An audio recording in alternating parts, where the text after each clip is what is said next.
Olá, meus queridos amigos, prazer estar aqui com vocês. Eu quero retomar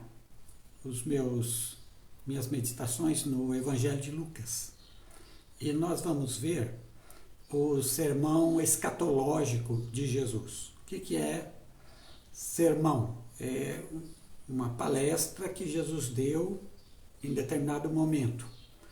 O que é escatológico? É aquilo que diz respeito ao fim das coisas. Então, o sermão escatológico de Jesus é quando Jesus falou como seria o fim, ou dali até o fim. E este sermão escatológico em Lucas encontra-se no capítulo 21, dos versículos 5 a 36. Como é um texto muito longo, eu separei em pequenas partes para irmos estudando e dessa forma ter a visão do todo, tá bom? Então me acompanha, vem comigo. Hoje eu vou estudar a primeira parte, que vai dos capítulo 21, versículos 5 até o 8, e que eu intitulei O Eterno e o Passageiro. Vamos lá. Primeiro, uma introdução à questão da escatologia. Escatologia, portanto, é o estudo do fim das coisas. Os povos antigos, na época do Antigo Testamento, eles trabalhavam a sua visão da realidade em cima da natureza. Então, por exemplo, há ciclos na natureza, né? Verão, inverno, primavera, outono. Então, há um ciclo. As sementes são plantadas, nascem, produzem frutos, morrem, começa tudo de novo, e assim vai. Então, como a natureza é cíclica, eles entendiam que a realidade também era. Aí olhavam para os humanos, nascem, crescem, reproduzem-se, morrem. Então, tudo é um ciclo, tudo recomeça. Então, há um eterno recomeço em tudo. Era a visão deles. Israel, que era um povo da antiguidade, pensava diferente. Por quê? Porque Israel viu os atos salvadores de Deus. A escolha de Abraão, a libertação da fome na época de José, quando eles foram para o Egito, a escravidão no Egito, a poderosa libertação que Deus fez da escravidão do Egito, depois a conquista da Terra Prometida, depois os reinados de Davi e Salomão, que foram grandes reinados, e por aí vai. Então, Israel se concentrou na história para entender a realidade. E na história, porque os atos salvadores de Deus se davam na história. Então, Israel entendeu a realidade como algo que tinha começo, meio e fim. E que todo esse processo histórico era dirigido por Yahvé, o seu Deus, e de toda a história e do mundo inteiro. Então, se concentrou Israel na história para entender a realidade. A ideia é de que Deus está dirigindo a história, foi o iniciador da história quando criou as coisas, mas está dirigindo a história e que vai levar essa história a um fim. O fim que Deus quer, o fim que Deus determinou. É nesse sentido que a visão é uma visão escatológica. Ela diz que há uma história, a história está caminhando e convergindo para um fim, para uma finalidade. Então, Deus está fazendo isso e o seu reino vai prosperar no fim. O seu reino vai tomar conta de tudo. Deus será rei e governará sem nenhuma oposição. Deus governa hoje, claro, mas a oposição, sim. O mal está presente. Mas haverá um tempo em que o reino de Deus se colocará como o último reino. E aí o mal não existirá mais. Tudo então caminha na história para um determinado fim. Jesus, quando ele dá esse seu sermão escatológico, ele também está nessa linha. Ele vai pegar a história e ele vai dizer, olha, vai ter um fim. E Jesus vai explicar qual é este fim. Mas aqui nós temos um problema para resolver. Por quê? Porque a escatologia judaica, a profecia judaica, da qual Jesus faz parte, ele nasceu em Israel, ele é um israelita. A profecia judaica, ela assim, não é para dizer, olha, tal coisa vai acontecer aqui, depois outra. Não. A profecia judaica, ela olha os eventos do futuro misturados. Então, ela olha um evento próximo e junto com esse evento próximo, ela coloca um evento muito longe no tempo. Mas ela coloca como se estivesse junto. Veja bem, é a mesma coisa, você está no campo. Aí você vê duas montanhas ao longe, uma montanha menor e a outra maior. Quando você está olhando as montanhas, você vê o pico das duas, você diz, estão muito próximas essas duas montanhas, mas é porque você está olhando as duas da sua perspectiva. Se você caminhasse até as montanhas, você perceberia que há um vale muito grande separando as duas montanhas. Mas, do ponto de vista que você olhou, estavam muito próximas. Assim é a profecia judaica. Ela pega um evento próximo e ela mistura com um evento muito longe. Nesse sermão que Jesus dá em Lucas 21, qual é o evento próximo? O evento próximo é a destruição do templo e da cidade de Jerusalém. Que Jesus disse, esse é o evento próximo, ele vai falar sobre isso nesse sermão. E qual é o evento longe? O evento longe é a segunda vinda de Jesus Cristo.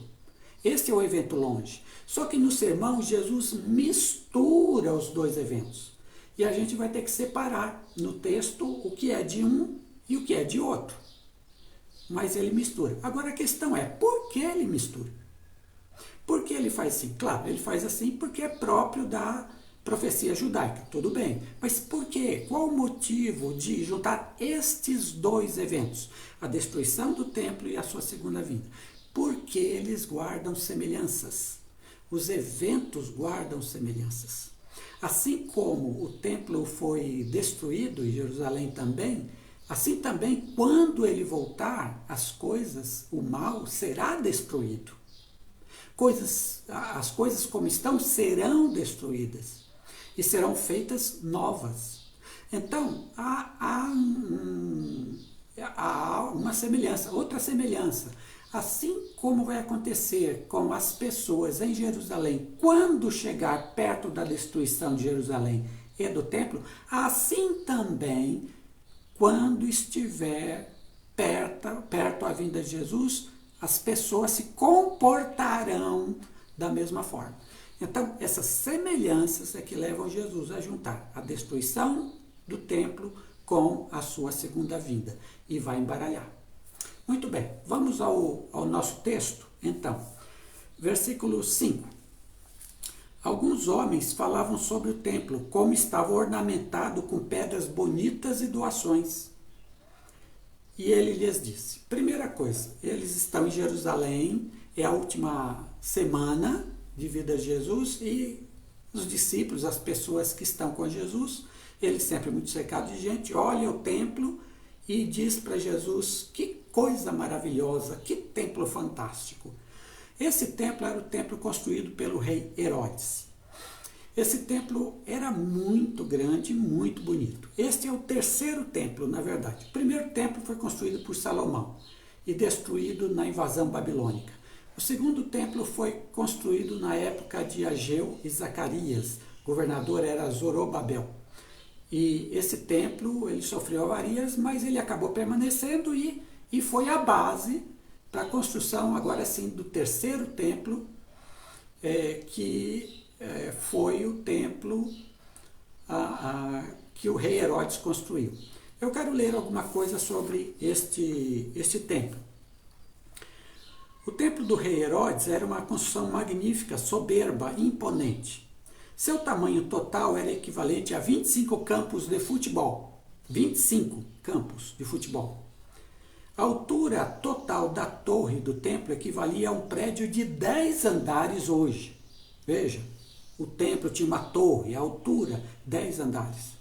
O templo foi construído com enormes blocos de mármore branco e de longe parecia um monte coberto de neve, segundo Joséfo, historiador judeu do primeiro século.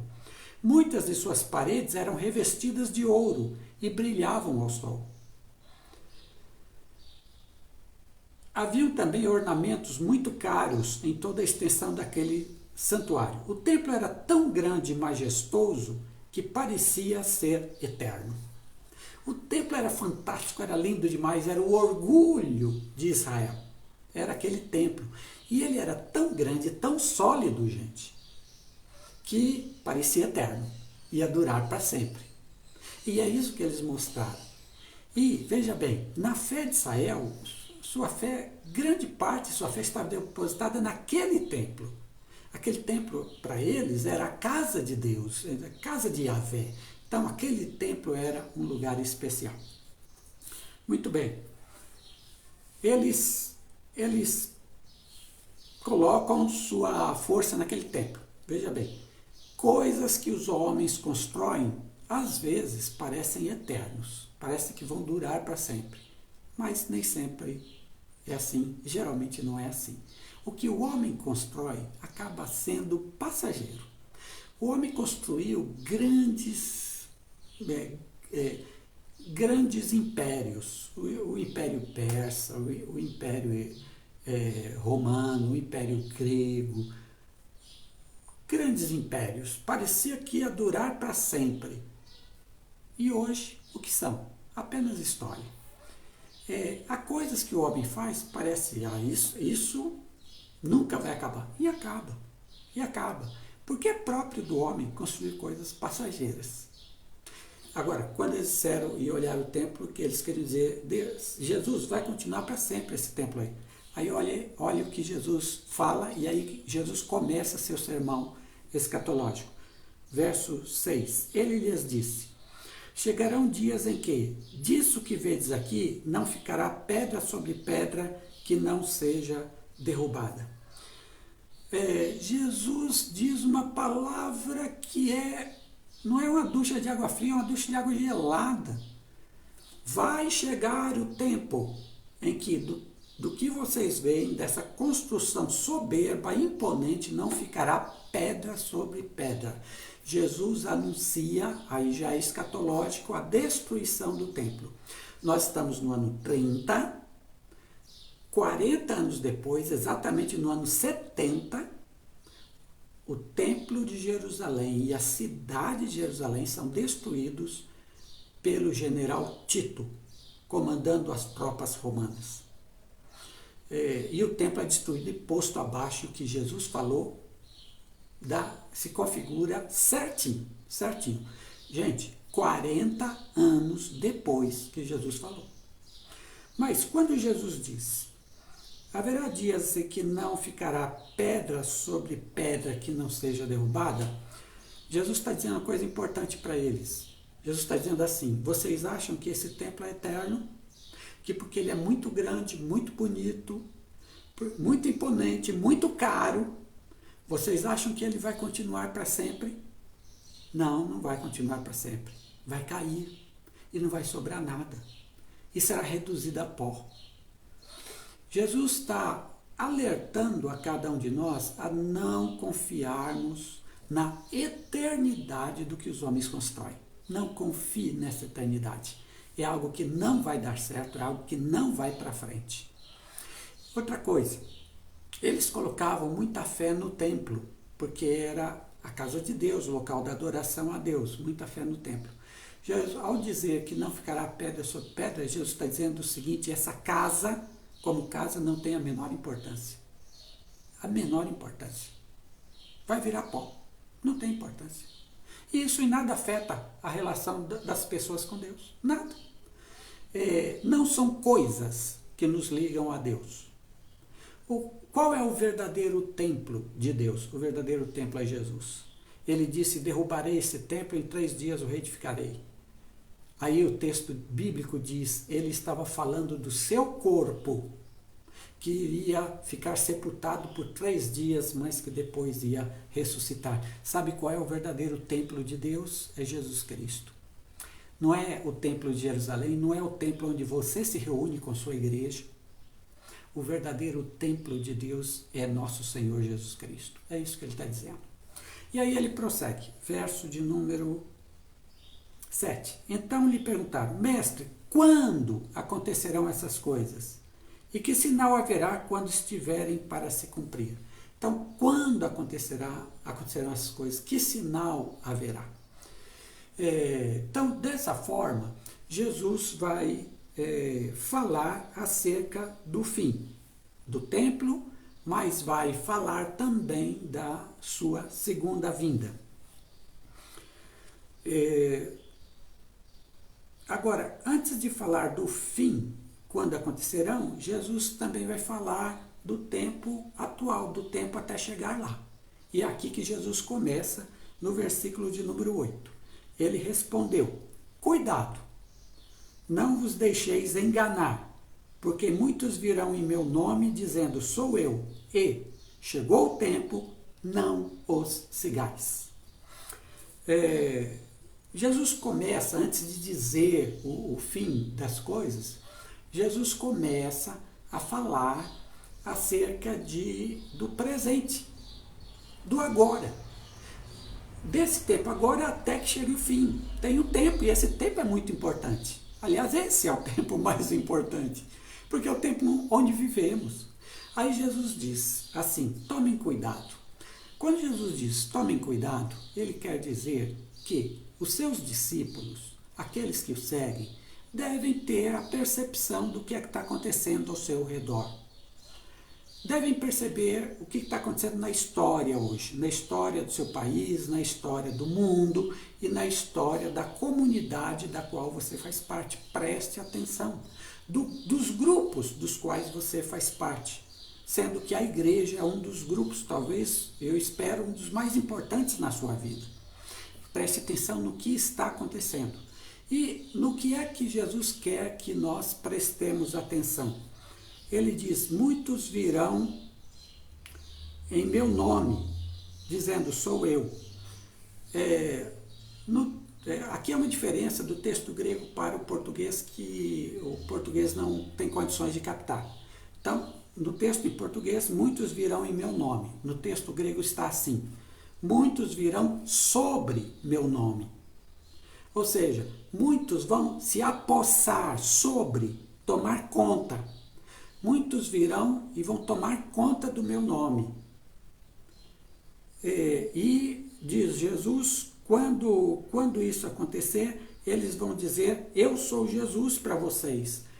Chegou o tempo, sigam a mim. Jesus fala de pessoas que vão se tornar donas de outras, usando o nome de Jesus.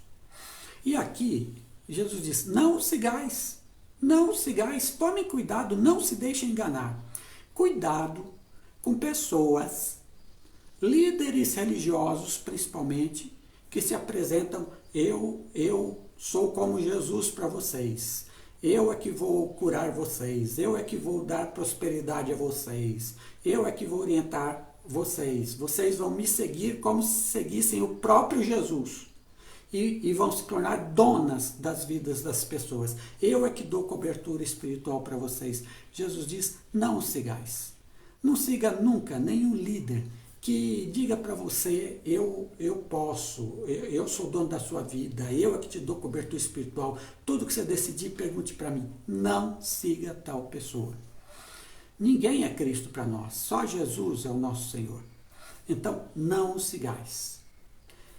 Você deve fazer parte de uma igreja que tem uma liderança que cuida de você, cuida com amor, mas não que está interessado em dominar você, em tirar dinheiro de você, em se aproveitar de você. Isso não. Jesus não quer isso. Portanto, não os sigais. Essa é a primeira parte. Deus os abençoe e abençoe a sua vida também.